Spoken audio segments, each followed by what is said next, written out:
In 2008, inside an ordinary office building in Gurgaon, a young man named Deepinder grows tired of going through physical restaurant menus for lunch. So he launches a website that collects menus in one place and calls it Zomato. However, 6 years later, on the opposite side of the country in Bangalore, another young entrepreneur, Sriharsha Majety, starts Swiggy, magically delivering food to people's doorsteps within minutes. Deepinder loves the concept so much that he makes a massive pivot and enters food delivery himself, totally unaware that he's about to ignite India's biggest startup rivalry. But how did Deepinder copy Swiggy's ideas one after another and still become profitable, while Sriharsha continues to bleed losses? This is the story of how Zomato defeated Swiggy at 3 of its own games.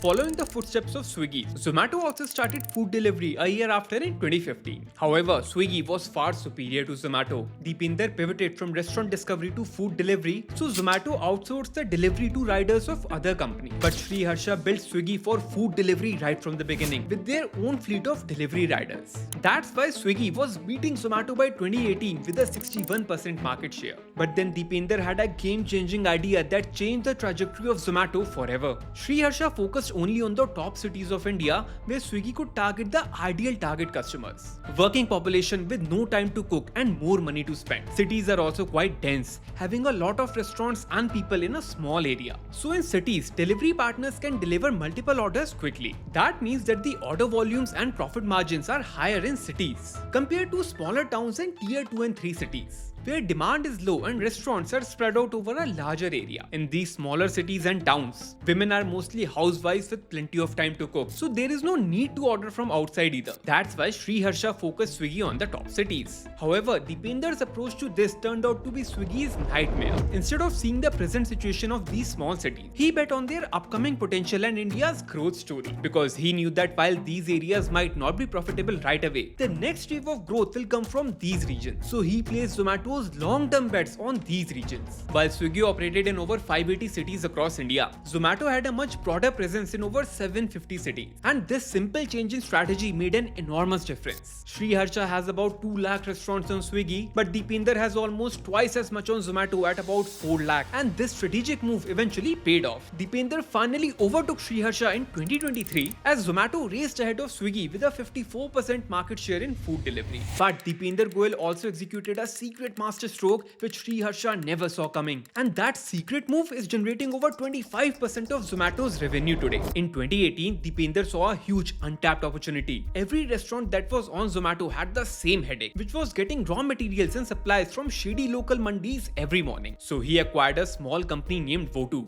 and rebranded it to Hyperpure, an app where restaurants can order all their ingredients and get delivery directly to their kitchens. But it gets better. Since Deepinder already had access to lakhs of restaurants on Zomato, convincing them to become Hyperpure customers was insanely easy. And the result shocked Sriharsha and Swiggy. While you might not have even heard its name, Hyperpure currently brings in over 6,000 crores per year for Deepinder, more than 28% of Eternal's entire revenue. Eternal is the new name for the parent company of Zomato, while Sriharsha's Swiggy has no answer for it. So Deepinder makes profits when a customer places an order and when the restaurant buys raw materials to prepare that order. But now Hyperpure is the least of Sriharsha's worry right now, because the fight has now shifted from food delivery to a new battleground that neither he nor Deepinder could have ever imagined.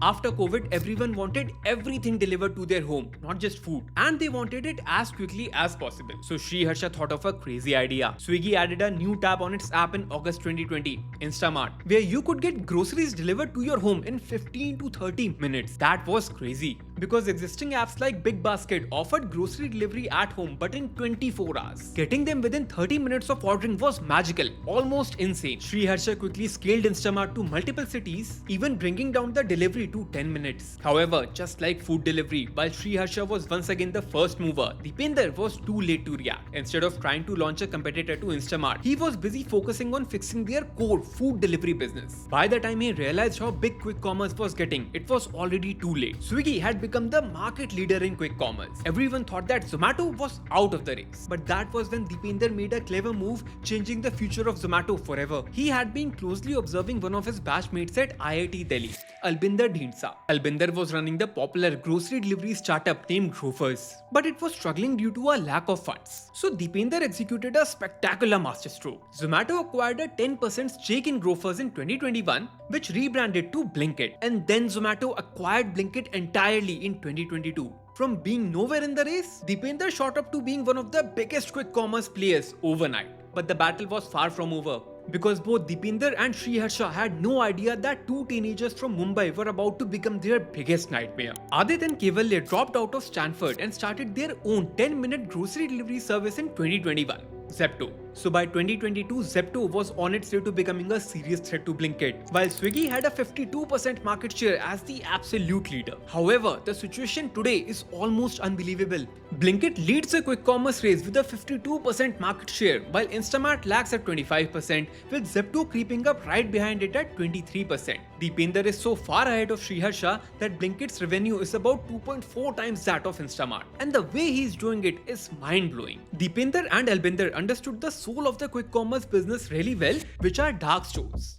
A dark store is a warehouse just to handle online orders closed for in-person shopping. So Blinkit sets up a dark store within a 3 to 6 kilometer radius of your home. When you place an order, the staff pack it and hand it to the delivery agent. The agent then leaves and reaches your home in about 10 minutes. Whenever a quick commerce player wants to expand to a new area, it has to open a new dark store in that area. And that's how a quick commerce player increases its sales. But that's not all. Each player also needs to work on making individual dark stores profitable. So if a dark store receives an order of 300 rupees, Blinkit has a margin between 5 to 40% depending on the items in the order. Let's say that for an average order, the profit margin is 20%. So for a 300 rupees order, Blinkit spends 80% or 240 rupees on product cost, and it is left with a margin of 60 rupees. But out of this 60 rupees, you have to remove the fixed costs, salary, electricity and rent. Since dark stores are small and located in back alleys or basements, rent is almost nothing. So the fixed cost for a dark store are just about 30 rupees per order. Remember that this remains roughly the same irrespective of how many orders come in. So after covering fixed charges, Blinkit is left with just 30 rupees. However, that is not its final profit, because it also needs to pay up to 50 rupees to the delivery agent per order. So they are essentially losing 20 rupees per order in the dark store. If you factor in expenses like corporate salaries, server costs and taxes, it becomes quite unprofitable. But here's the most interesting part. If you increase the order value from 300 to 700, the profit margin goes up to 140 rupees. Since the fixed costs and the delivery charges remain the same, the final profit turns out to be 60 rupees per order. Blinkit does 17 lakh orders per day, so it can earn 10 crore rupees in profit every single day. That's how a quick commerce player becomes profitable. And this math is crystal clear to Deepinder Goyal. To become the biggest quick commerce player, you need to invest in increasing the number of dark stores and increasing the average order value. And that's exactly what Blinkit has been doing. Blinkit has been aggressively adding new products to increase its average order value, selling everything from photocopies to PS5s. That's why it also has the highest average order value of all at 665 rupees. And when it comes to dark stores, Blinkit has 1300 of them, the highest among all players. But if the math is so crystal clear to every quick commerce player, why isn't everyone simply opening more dark stores? Well, that's where Deepinder has another advantage. Opening a dark store literally needs crores of rupees. It's quite capital intensive. And then you need more backup to stomach the initial losses. However, Deepinder Goyal has more cash than anyone else. Eternal has cash reserves of almost 19,000 crores. That's almost 3.5 times more than Swiggy's reserves of 5,400 crores, and almost equal to the entire amount Zepto has ever raised. Because Zomato went public via an IPO 3 years before Swiggy. And while Zomato made a profit of 527 crores last year, Sriharsha Swiggy posted a loss of over 3,000 crores. It's still struggling to manage its core food delivery business. So no one has the deep pockets to expand as quickly as Blinkit, and as it expands, catching up with it will become exponentially difficult. But that's not all. Deepinder also has a secret weapon with Blinkit, which is bringing in almost 1,000 crores in pure profit, and that is advertising revenue. So it charges brands to show ads to users on the Blinkit app, while Instamart and Zepto also have this. The Morning Context reported that Blinkit has the best ad platform of all, offering more features and better reporting to advertising brands. That's how Deepinder has snatched market share from Sriharsha in the second battle, and Blinkit is the clear leader in quick commerce, on the brink of becoming EBITDA profitable. However, while everyone is obsessed with quick commerce, the next battle has already started, and this time it's Deepinder Goyal who has made the first move, and that is in the all-new Going Out vertical. It includes everything from booking a table at a restaurant to purchasing tickets for live shows, concerts or events, because Deepinder realized what everyone else has ignored. People who order food are the same people who also enjoy going out. Therefore, similar to how Deepinder pitched Hyperpure to restaurants already on Zomato, he can sell extra services to their existing customers. That's why he smartly acquired the movies and ticketing business of Paytm for 2,000 crores and rebranded it to launch a brand new app called District. This made it the second largest player in this vertical overnight, right behind Book My Show. However, Sriharsha didn't sit back quietly. He also acquired Dine Out back in 2022, where people could make reservations and pay at restaurants. But District is way ahead of Dine Out. While Swiggy's revenue from this was about 250 crores last year, Deepinder is getting a revenue of over 730 crores from their new vertical, all thanks to their live events like the Illuminati concert. So in all three battlegrounds, Deepinder's Eternal is currently quite ahead of Sriharsha's Swiggy. And that's why Deepinder has a higher market cap, higher market share and higher profitability than Sriharsha right now. But the battle is far from over, and it will be interesting to see how the two play their next moves in the coming months. Please hit subscribe if you made it this far so you keep getting new videos. If you liked this video, I recommend watching this one next. Until I see you in the next video, goodbye.